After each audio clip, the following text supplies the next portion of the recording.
Oh shit. So yeah, we're gonna go into the video of, first of all, how y'all doing? I want you to go into the video of first. So be on doing a whole nother hell. Don't mind that. That was some other shit. Don't mind it. How you doing? We're gonna be drawing. You see the Rosalina in the background. I think y'all get the gist of what I'm about to be going. Luigi. Before we even start this conversation, when does crime become terrorism? When does crime become terrorism? Because some people would say Trump was a terrorist. Some people would say Kamala was a terrorist. You know what I mean? Since we speak in politics, I had a conversation with a couple of people before I start this video. I had a conversation with a couple of people that I do want to hear their opinion on these type of matters. Truth be told, I'm sure you know who this is. And the conversation we had was about Luigi. You understand what I mean? If you've seen this video, you've seen the clip, you've seen the thumbnail, you know that this video deals with Luigi. I had this conversation with my people on my Discord, right? With the people on my Discord. And I literally said, it's crazy because it happened like not even a week after. I literally said to them, because we were talking about how crime is so nonchalant within America, right? And it is what it is. And then we also started talking about revolution. This person that I was talking about, I think that they live in South America, and how revolution is sparked over there. The way revolution is sparked over here is a different type of revolution, I'm pretty sure.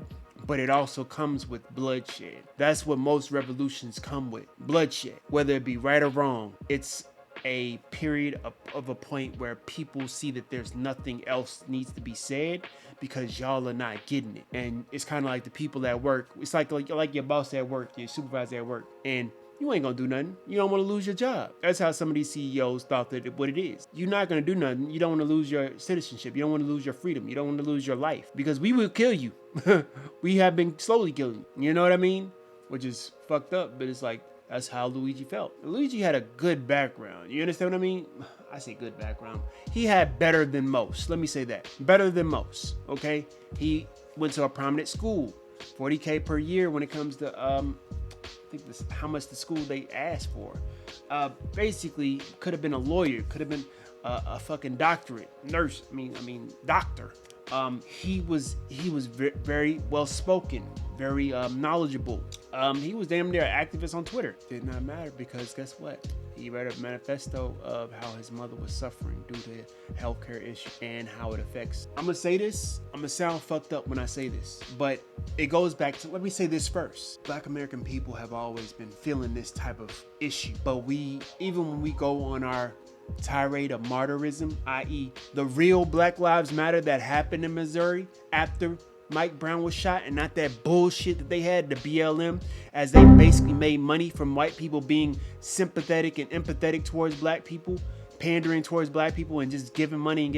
Not saying it was bad, but they was giving it to the wrong people and the wrong causes, because a lot of those black men that were down there, activists that were down there actually saying fuck you to the police, and y'all don't want to fucking agree with it. But once again, with some revolutions, it's gonna be bloodshed. Sometimes there's gonna be destruction of property to you motherfuckers to be like, I don't get why they couldn't do anything else. And I may not even agree with it. I don't agree with they should have been vandalizing their own communities. I don't, but I understand the unruly unrest behavior of just being sick and tired of being sick and tired. You just wouldn't understand that shit if you haven't been through being sick and tired of being sick and tired. What do you think Luigi did? He even had the money. I digress. I'ma sound fucked up when I say this, but I feel like when America, all of America, be it white America, Asian America, Latino America, feel what Black America goes through, meaning eating the failure of a lot of fucking of America, eating the failure. How are we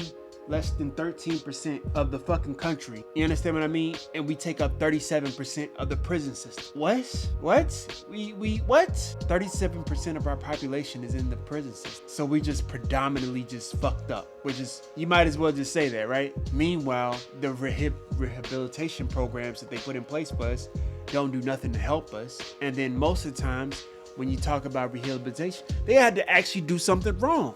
I was wrongfully arrested. They tried to put me down for some damn crack cocaine, saying I had an intent to sell. The shit wasn't even in my vehicle. But because the cop wanted to be an asshole, he said, you know what? I don't like the way you're talking to me. We're gonna place the crack on your body. If you know what that type of terminology when it comes to police, you know what the fuck I'm talking about. They will place crack cocaine on you if they don't fucking like you. You understand what I mean? I digress again. Some people look at him like a terrorist and some people look at him like a martyr. Going back to what I was saying to you before, I do believe that the masses of America, other than black people, have to feel what black people have always been feeling within these 500 years for them to actually get it. And some people gotta do what Luigi did. All right, so I'm gonna calm down.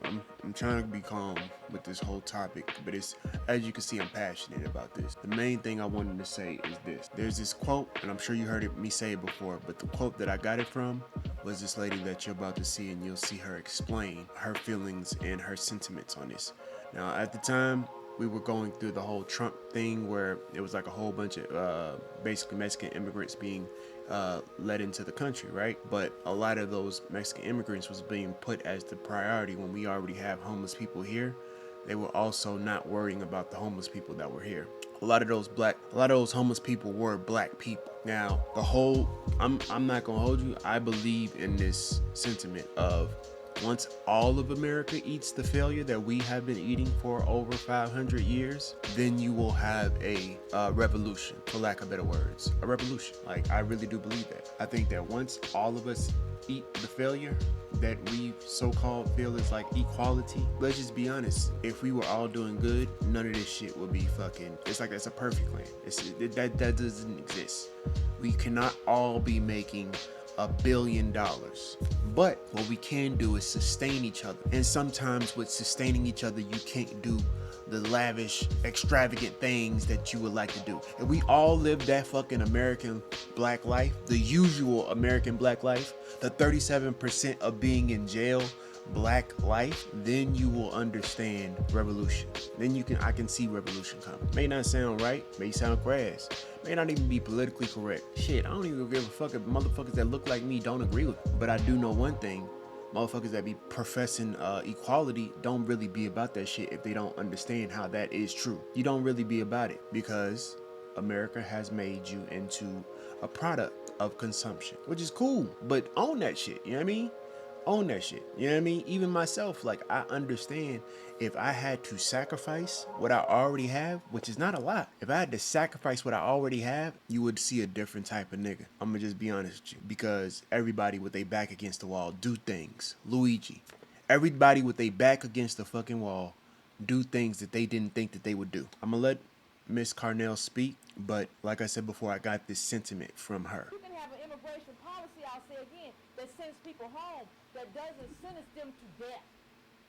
You can do. I just want to know where all these people were. All the people who are protesting right now, where were you then to say, hey, we have to treat these Haitians, especially the ones that are already sick. They have HIV. We need to give them medicine and get them, if they don't have to come here. But we need to be humane. We need to treat these people right. Where were you all then? You know, I don't agree with kids being separated from parents, but those kids are getting a couple of polo shirts, a couple pair of jeans, some shoes, some socks, a meal. The Haitians were sleeping on rocks, getting bit by spiders and scorpions and snakes. Where were you then? See, because everybody has to eat this failure. And that's the kind of equality that no one wants. You don't want me to talk about what happened to the Haitians and all this stuff. You just want me to say, well, but that was them. We have to help the children, Yvette.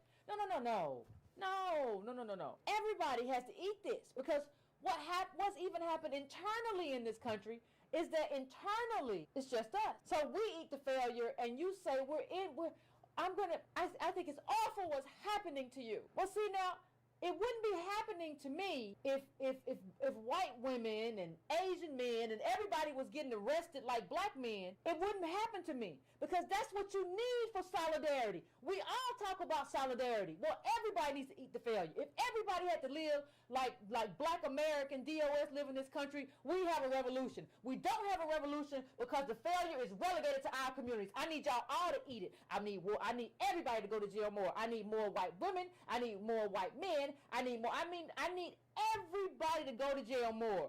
And see, if that'll happen, that's equality, right? What you gonna be mad about? Well, that you want to just increase the good quality. No, I want fairness. I don't want to increase anything. I want fairness. Because obviously when it just happens to us, nobody really cares. So the only thing I'm interested in is fairness. It needs to happen to everybody. When it happens to everybody, I think something will change. Then everybody will feel it. When your mama get locked up, because we know she been on opioids, and we know she been on meth, and we see all this opioid, but we don't see incarceration on the level yet that we saw with black people, especially black men. So I need her to get locked up. And why would I expect that the government is going to treat these kids or these immigrant migrants different than they treated Haitians? As a matter of fact, they're been getting treated better than the Haitians got treated. So what do you want me to do? I don't understand. But see, part of the problem is that we don't have leadership that is focused on our community. Our leadership is scattered. The people that you call leaders are scattered. And I'm just gonna say it. I have to run on your failure from the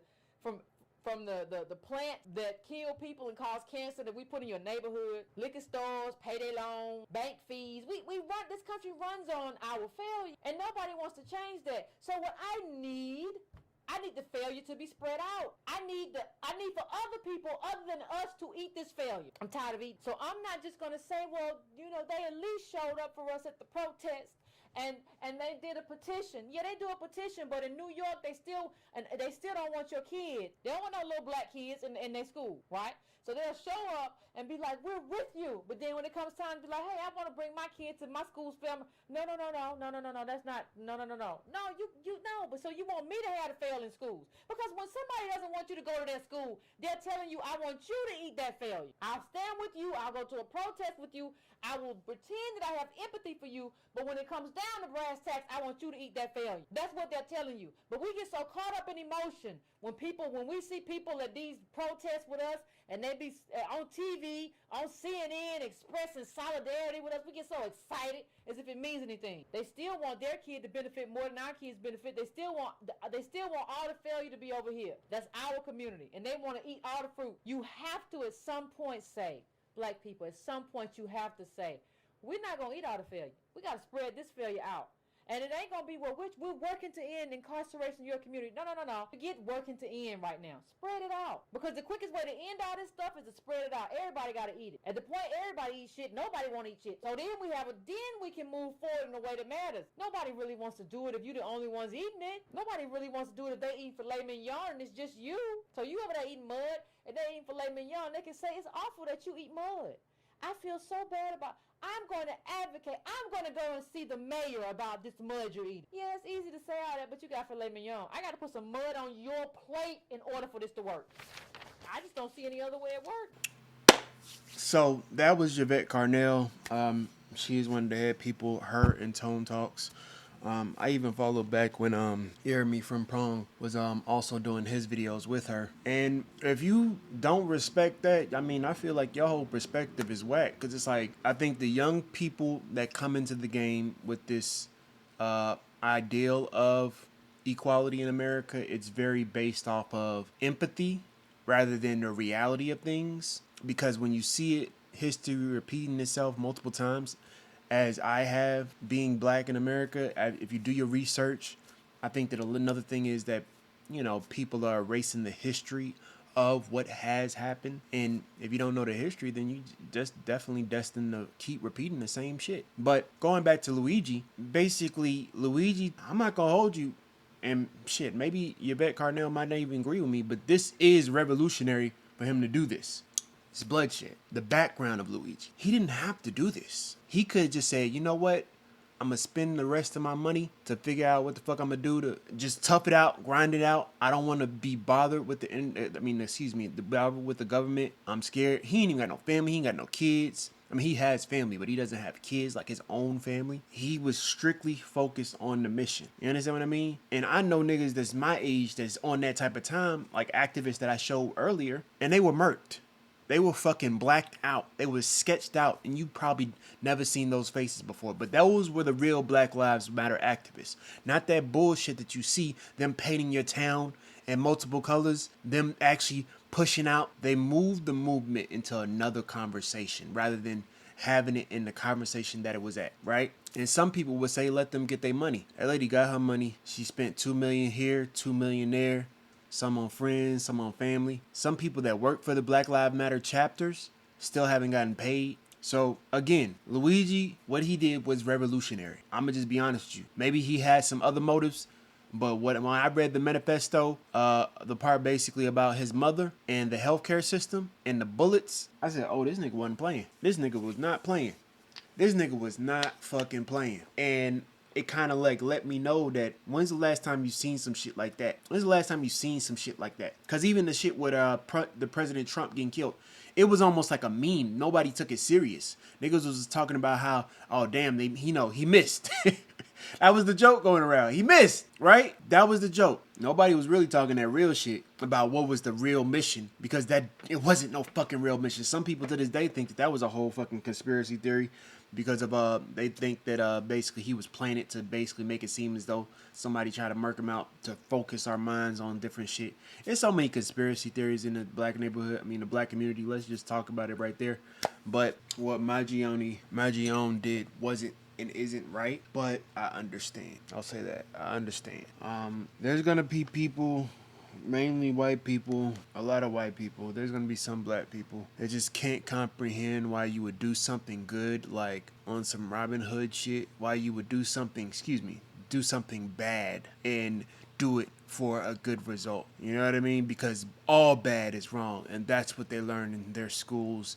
And life didn't teach them things on some Robin Hood shit. That's the biggest comparison I would give. Sometimes you do have to do bad to get some type of semblance of good. Because that's the way this world works sometimes. And I think that a lot of black people have realized that that's the way this world works sometimes. It's fucked up sometimes. And sometimes you gotta be a fucked up person to be able to survive in this world. You have to be desensitized to certain shit like bullets and shootings and murders, and keep seeing your face or people that look like you on the news. Keep having to understand that, yeah, sometimes you're just not gonna have fruits and grapes all the times because of the food deserts that we have in our neighborhood. Sometimes you're just gonna have to realize that, if you're in the wrong neighborhood and you look like a certain person, then yeah, you might get locked up. Or you may get shot by a gang that you don't have shit to do with you, but you were just in the wrong place, wrong time. Or just guidance, realizing that the world don't love you, so shit, why should I love me? I might as well just do what everything the world says. And it takes a certain type of individual to be like, fuck that. But that's just not reality, to say that everybody's gonna be like, fuck that, and not give in to the devices of humanity. I said devices, but the vices of survival mode in this country. I'm gonna just get back to the original post, and I'm sorry, y'all, but I didn't mean it to go dark. I promise you I didn't. But it's like, sometimes it's dark. It's dark, and I'm laughing, but it's like, I got a dark sense of humor. It's not right, it's not fair, but it's what we have right now. And it's just a theory. It's just something that we think that maybe, if you spread this shit out, which is kind of what has been happening, everybody's being felt the effects of being able to buy a home and live the American dream, no matter what race, creed, color you are. You're feeling that effect in the economy. You're feeling that shit. You're also feeling the school systems on how they care about the kids, or if they don't care about the kids, wherever you're at. You're feeling that. You understand what I mean? I think Trump suggested something where they take away all funding from all schools.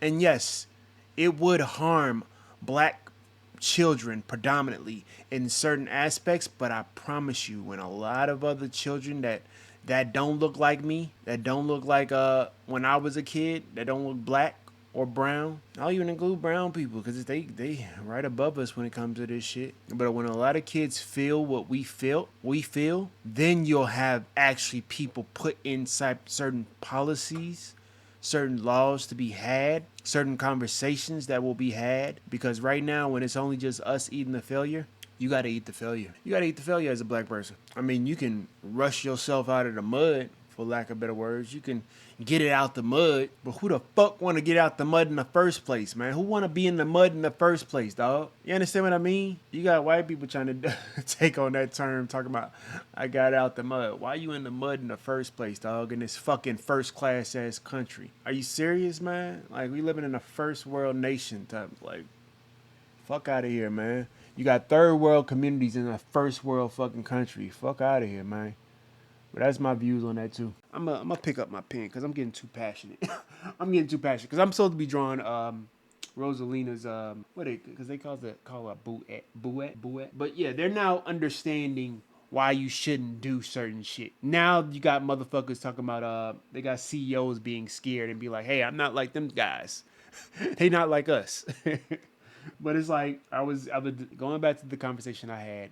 Going back to the conversation I had was basically a conversation about Luigi. It was before Luigi. It was before Luigi even did what he did, but we was talking about revolution and how revolution is gonna need bloodshed. And I said specifically to them that some people are gonna have to be fucking, I don't want to say martyrs, but some people are going to have to be casualties of war because, and I believe that Luigi is a casualty of war. He wasn't supposed to go through what he went through. I don't wish that upon him, but for the world to understand that this is a serious thing, a person of his stature and his background have to do what the fuck he did so shockingly, like, oh my God, why did you throw your life away? A person of his stature would have to do that for America. I ain't even gonna say the world, for America to understand. Stop fucking with us. Stop fucking with us. Now they're labeling him as a terrorist, when really what it is exactly what he had in his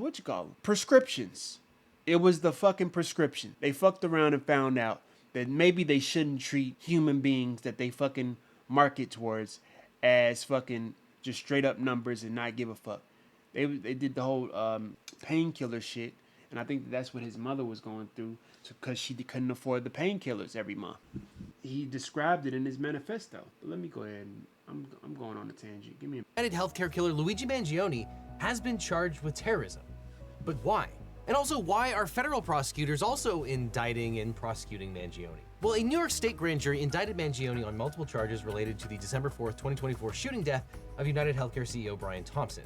The charges included first-degree murder in the furtherance of terrorism and second-degree murder as a... Once again, I don't condone murder. I just understand. It's like the Chris Rock shit. It's not right, but I understand. It's not right, but I understand. When they shoot motherfuckers in the street because of the shit that they be doing, as far as even black people, I'm gonna say it. If you doing some stupid shit, nigga, then you gotta understand the prescriptions. You doing dumb shit. Now, if people are being shot for no fucking reason whatsoever, like motherfuckers coming to motherfuckers' houses and being in the wrong house and then being shot, that's different. But when it comes to that aspect of, you know for a fact that you're doing something wrong, shit, I wouldn't be surprised if they, because there's basically, it's not right, but I understand. I do not condone murder. I don't. I think that there should be other instances of putting people down, but you have to understand you live in America, bruh. And sometimes people will lead to deadly force, and they'll just deal with the consequences later. But at least they still get to live type shit. It's not right, but I understand, man. The crime of terrorism, as well as additional counts of criminal possession of a weapon and possession of a forged instrument. Now, the terrorism charges are notable. The prosecutors argue that Mangione committed the murder to intimidate or coerce a civilian population or influence government policy, violating New York's anti-terrorism statutes. Mangione has been extradited to New York to face these charges. His attorney, Karen Friedman Agnifilo, has indicated plans to contest the charges, asserting that DA Alvin Bragg overcharged Mangione. At the time of his arrest, authorities found a 3D printed ghost gun, a suppressor, and a handwritten manifesto expressing animosity towards the U.S. healthcare system. Now, as usual, for my substantive questions about New York criminal law, I've reached out to former AUSA and current New York criminal defense lawyer Mitch Epner about the indictments and why the feds are involved. So Mitchell, what we have here looks like a pretty straightforward murder case, so why would Alvin Bragg decide to add the terrorism charge? Well, let me start, Devin, by agreeing with you. This is a very strange choice by the prosecution. They may have managed to indict Mr. Mangione for the one crime that This a former federal. he has a good defense to.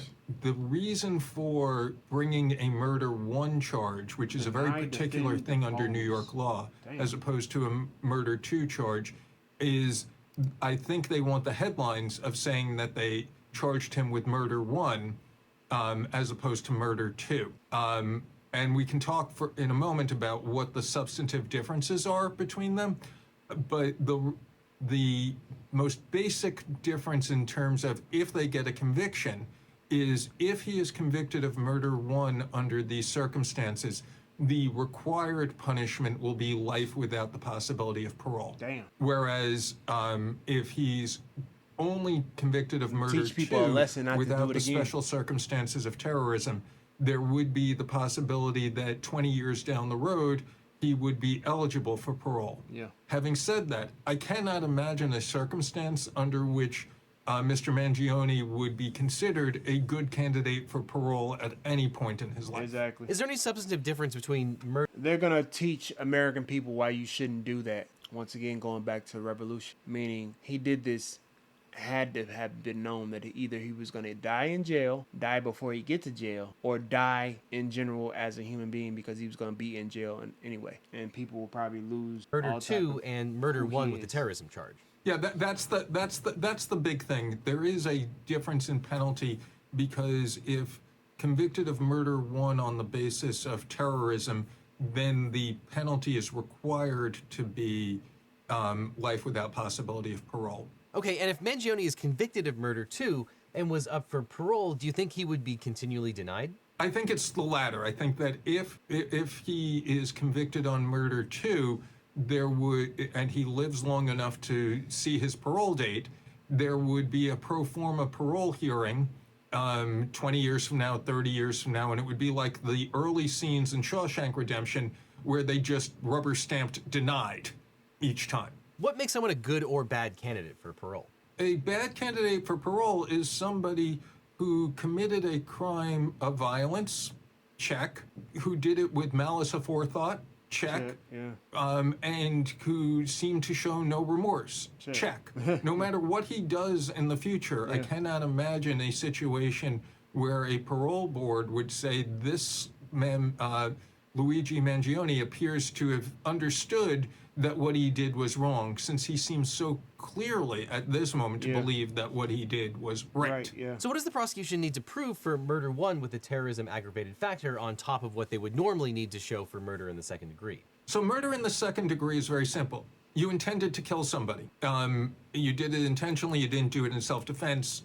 That is as open and shut a case as I can imagine, because they have Mr. Mangione doing it on videotape, approaching somebody from behind, shooting him 3 times, starting in his leg, and then shooting him twice in the back. And I take at face value the public disclosures that they have many different ways to tie Mr. Mangione to the murder, including the fact that he was found in possession of the murder weapon. So that is as open and shut a murder 2 case as I can imagine. Murder 1, on the other hand, will require proof as to what Mr. Mangione was thinking at the time he did this. And they would have to prove, and I'm reading now, intent to intimidate or coerce a civilian population, influence the policy of a unit of government by intimidation or coercion, or affect the conduct of a unit of government. And that's terrorism. that is a very hard thing to prove. They will have to prove that when he killed Mr. Thompson, he didn't do it because he hated Mr. Thompson alone, or because he hated the way Mr. Thompson ran United Healthcare alone, but rather that he had some broader policy agenda to intimidate people in order to change the way in which government worked. Basically, it's not that he did it in a sense to... Basically, they're saying that terrorism means that he has his other plan that they should do. But he didn't say that in the manifesto. He didn't say that, hey, that y'all should get with this program. He just said, y'all are fucked up for the program that y'all have. Or the general populace conducted themselves. That's a very hard thing to do. One of the basic things that I was taught as a trial practitioner is keep it simple, stupid. The KISS principle. If you can win your case by proving 4 things, don't try to increase the degree of difficulty by proving 12 things. The increase in what they have to prove here is enormous, and I think it violates the KISS principle very fundamentally. It's reported that Mangione's manifesto reads, quote, "Frankly, these parasites simply had it coming. A reminder, the US has the #1 most expensive healthcare system in the world, yet we rank roughly 42 in life expectancy. United is the indecipherable largest company in the US by market cap, behind only Apple, Google, Walmart. It has grown and grown, but has our life expectancy. No, the reality is this indecipherable have simply gotten too powerful, and that they continue to abuse our country for immense profit because the American public has allowed them to get away with it. He just stated his opinion. He stated his opinion on how it's wrong. He didn't give this is what they should do. He didn't give a program and a list of ideas of what they should do. He just said that this is wrong and it's fucked up and these are the facts. Now, if he would have stated his opinion on what they should do, then it would have probably been more complex, but I do not have the space, and frankly, I do not pretend to be the most qualified person to lay out the full argument, but many have illuminated the corruption and greed decades ago, and the problems simply remain. It is not an issue of awareness at this point, but clearly power games at play. Evidently, I am the first to face it with such brutal honesty. So is it possible that a jury could look at these writings and conclude beyond reasonable doubt that by executing the CEO of United Healthcare, he did intend to bring about some kind of change in U.S. healthcare for the purposes of the terrorism aggravated factor? They'd have to prove much more than that. They would have to prove not just that he intended to bring about change, but that he intended to do it by intimidating the people in the government.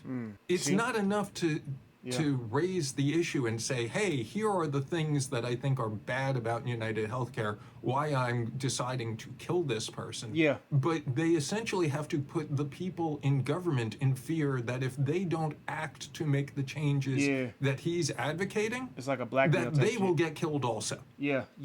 That's what a terrorism enhancement looks like. There you go. Now, obviously, if you're charged with terrorism, they just trying to basically label it as terrorism because they don't want that shit to happen again. Okay? Now, he's going to be fucked regardless. He's going to be fucked regardless when he go to prison. They're going to make sure that they try to keep him in there, but I'm pretty sure that they're going to try to kill him in that prison. Let's just keep it a buck. If you don't realize that and you live in America that they're not going to try to kill him in this prison, then you just stupid. You just fucking stupid. Because they need to send a message back to the people that feel as though they can do this type of shit, and I'm pretty sure that there's some people that can. You better not even fucking think about it. And that's why we don't have too many Luigis out there. We don't have too many revolutionary type of things like this happen. Because this is a big deal. This is a big deal. People joke and laugh about it. You know, we may play about it, but this is a big fucking deal. And it's dangerous because it then enacts laws that be put in place because a lot of those lawmakers are paid by people that have money, i.e. CEOs of healthcare companies. Because somebody was putting it to me earlier, like, I kind of feel sorry for him. It was, I want to hear this dude because it's the comedian, John, the black dude with the braids. He was saying how he felt sorry for not just the family of the CEO, but the CEO himself, because it's like, he's just the cog in the wheel. He has people that he has to listen to, shareholders that own a large chunk of that community, that company. That's why they do what they do. It's like, bruh. You'll want a good lawyer. But if you want a great lawyer, let my law firm, the Eagle Team, help. If you've gotten in a car crash, suffered a data breach, especially if you got a data breach letter saying your information might have been leaked, or are dealing with a workers' comp or social security issue, we can represent you or help find you the right attorney. Because it's so important to talk to a lawyer right away so you can maximize your recovery. And by the way, we don't get paid unless you do, so there's nothing up front. So just click on the link in the description or call the phone number on screen for a free consultation with my team. Because you don't just need a legal team, you need the Eagle Team. It seems to me that one reason of including murder in the first degree with a terrorism aggravated factor is that the prosecution's very confident that they will get a conviction on murder too, which is a lesser included offense. What do you think about that? That's possible. I think it's also highly possible that they've done it because they want the headlines of saying they're seeking murder in the first degree. Now, by bringing in this terrorism charge, is it possible that the prosecutors are making their lives unnecessarily difficult in a way that might backfire? So there are a couple of additional thoughts. One is that the problem for the prosecution in doing it this way is when they make his intent not just relevant but an element of the crime, they're going to give him, if they go to trial, the world's biggest soapbox to say all of these things. That's true. And that's dangerous. Raising the possibility of jury nullification. They're gonna They're gonna try to shut the fuck up. Don't say shit, nigga. Don't say how you feel. Don't say what but you have to defend yourself in the public court of law in America. Whoo, that trial gonna be crazy. What he need to say. I want to actually listen to that shit. I'm not gonna hold you. I want to listen to that. I want to hear that shit. With what he did, some jurors might identify. Look at this shit. Look at this shit. Saint Luigi. These are memes, but people are like saying, free that nigga, bruh. That nigga didn't do nothing, like the Michael Myers meme. Free my nigga Michael Myers, because he ain't do shit. They was fucking with him. Free that nigga Freddy Krueger. They was fucking with him. But to be in all seriousness, it still comes back, because I still go back to the people that did what they did back in Louisiana, but Missouri with the Mike Brown shit. It was a lot of the real Black Lives Matter shit. They were causing a fucking ruckus. And they were protesting not peacefully, because as you can see how much that impacted the world after the fact, but a lot of them aren't here, and we still don't talk about those brothers.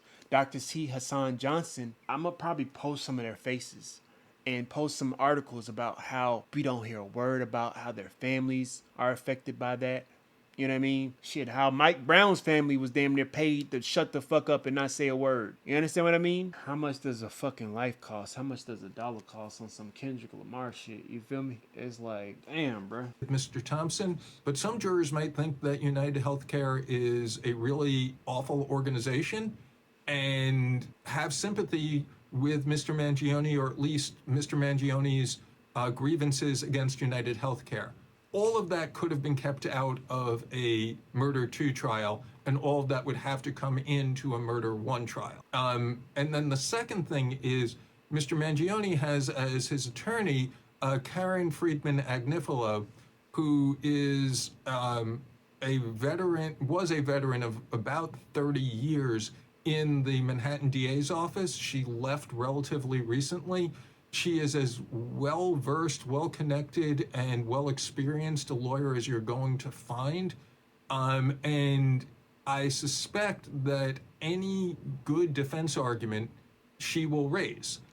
They do not have a walkover here. They have a very skilled advocate on the other side. And any idea when this trial will be scheduled and actually take place? I have no idea when trial will take place. I am certain that the defense, given the fact that that Mr. Mangione will be held without bail, almost certainly at Rikers, which is about as bad a place as you can find on the planet, will want to have trial as quickly as possible. Yeah. Thanks, Mitch, but hold tight, because I have a few questions about the federal prosecution as well. Now, the Department of Justice has also indicted Mangione of murder through the use of a firearm, 2 stalking charges, and a firearms offense. The federal prosecutors claimed jurisdiction because Mangione traveled in interstate commerce when he took a bus from Atlanta to New York before the shooting. And the indictment alleges that he used interstate facilities by using a cell phone and the internet to plan and carry out the stalking, shooting, and killing of Brian Thompson in the vicinity of West 54th Street and 6th Avenue in Manhattan. And as part of that showing, they charged Mangione with 2 counts of stalking. Basically, the federal prosecutors seem to be establishing that they have jurisdiction for the prosecution. Now, some of the highlights of the affidavit by FBI agent David Cobb include a photograph of the gun that agents found with Mangione, a handwritten diary with entries such as, quote, "I'm glad in a way that I've procrastinated because it allowed me to learn more about acronym for company number 1. The notebook entry also stated that the target is insurance because it checks every box." And quote, "The investor conference is a true windfall, and most importantly, the message becomes self-evident." And later on in the entry, the notebook describes an intent to, quote, "whack the CEO of one of the insurance companies at the investor conference." There's also a letter addressed to the, quote, "feds," which reads, quote, "I wasn't working with anyone. This was fairly trivial, some elementary social engineering, basic CAD, and a lot of patience." The Fed letter also states, quote, "P.S. You can check serial numbers to verify this is all self-funded, my own ATM withdrawals." Now, needless to say, this does not look good for Mangione from a criminal defense perspective. Exactly, because it's like he's literally setting the stage of, I'm doing this. I know y'all know that I'm doing this. I know that y'all gonna probably look for this up. And just in case y'all try to put any shit out there about how I did this and how this is federal, or this is government, no, this isn't. This is a human being learning how to do this shit, meaning CAD, to be able to do the 3D printing gun. It's like, god damn. That boy said, fuck y'all, because I know how y'all give it up. I ain't gonna hold you, Luigi. You on some other shit. Why? So let's go back to Mitch Epner. Mitch, why do you think it was important for the feds to indict for the same conduct? I would absolutely expect that once the Trump administration is in place, that they will seek the death penalty against Mr. Mangione, which is, as I just said, a penalty that would not be available if there were prosecution under New York state law. And who's likely to prosecute first, the federal government or the state? I know for a fact that there are laws and rules about how the decision gets made by the courts about which prosecution goes first. I imagine that over the next few weeks and months, that will be sorted out. Ordinarily, this gets sorted out by an agreement amongst the prosecutors about which case will go first. So under those circumstances, ordinarily you would expect that the state and the feds would decide who went first. Here, given the relationship between the New York law enforcement authorities who prosecuted Donald Trump only recently in the Manhattan DA's office and the Trump DOJ, I'm not certain that that will be a easy conversation. It won't. We'll keep paying attention. Thanks so much, Mitch. It's always incredible to talk to people. I'm gonna probably finish this later. I like where it's going. I do like where it's going. But yeah, man, when it comes to that Luigi case, I'm not so much stuck between a rock and a hard place. It's more so I hate that. I'm glad that the American people are behind Luigi. I'm glad that's happened. I hope that, I mean, I say that, let me use my words widely. Not that I hope that it happens more. I hope that the American CEOs and shareholders that see what happened are afraid. But I hope that they're more so afraid in the sense of, let me actually try to instill change. Not out of fear, but out of understanding that I have human beings that work for me, or that are my servants, or that are my patients. Because it's like, I don't understand how y'all don't understand that this is not right. And we just, American people, we've gotten so accustomed and desensitized to it that if we just say business as usual, business as usual, you know, oh, Disney Plus had the lady die on their platforming on their inside of Disney, and they just kind of hit them with the business as usual. Hey, you signed this contract of Disney Plus, so if she dies on any Disneyland, then you're fucked. Business as usual. It's like, fuck Disney on that type of shit, bruh. Fuck you, CEO of Disney, for allowing that to happen. You understand what I mean? But I still say business as usual, because who's gonna be the Luigi? Who's gonna be the black men in Black Lives Matter? The real Black Lives Matter, not that bullshit that basically got overthrown by that lady. Not that bullshit. Damn near. What she fucked up is that she cast off all black heterosexual men that even wanted to be a part of the movement. There's literally, Dr. T. Hassan Johnston interviewed a black man that wanted to be a part of the music so much that they invested so much money, time, like, let me be in this. It kind of just like, nah, you black and you heterosexual. Get your ass out of here. That's not a part of what we doing. When it wasn't even a fucking about that. It wasn't even about that shit. You understand what I mean? Black Lives Matter. Why are you castrating black heterosexual men? What type of shit is this? Business as usual. Now you got motherfuckers that's basically the lady being charged with possibly fraud. You got all black people looking at you saying, why you fucking fuck up the fucking bag because you doing stupid shit. Meanwhile, you actually supposed to be giving it to chapters in your fucking Black Lives Matter shit. Come to find out she wasn't. She was spending it on her own family. Houses, $1 million mansions. Business as usual. What do you think? What do you think about this terrorist situation? Is he a terrorist or is he a hero? And tell me why. And if you disagree with what I said about him being a revolution that I think that America needs, what do you think, man? Like, tell me, was this justice or just another crime? You know what I mean? Let's discuss it. Like, there we go.